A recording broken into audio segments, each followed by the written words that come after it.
তোমার হিসাব নেওয়ার আগেই তুমি নিজেই নিজের হিসাব কষো।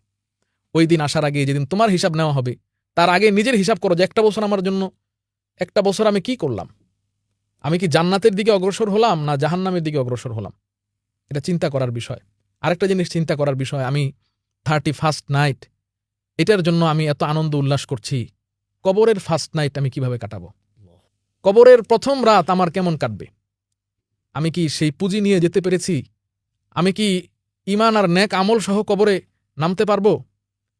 আমার যখন সবাই চলে যাবে আমাকে কবরে রেখে, যখন ছেলে সন্তান, বাবা মা, আত্মীয় স্বজন, পরিবার পরিজন সবাই আমাকে রেখে যার যার বাসায় চলে যাবে, অন্ধকার এই ঠান্ডার রাত, এই অন্ধকার এক কবরে আমি পড়ে থাকব, সেই ফার্স্ট নাইটটা আমার কি হবে, এটা নিয়ে একজন মুমিনের চিন্তা করা উচিত যে আমার কবরের রাতটা কেমন হবে। মানে হৃদয় নিংড়ানো একটা কথা শুনতে পাইলাম হযরত। কেমন জানি আপনার এই কথায় বলে না যে আপনার কথায় মুক্তা জরে, যে 31st নাইট সম্পর্কে আলোচনা করতে গিয়ে এই যে কবরের ফার্স্ট নাইট কিরকম হবে,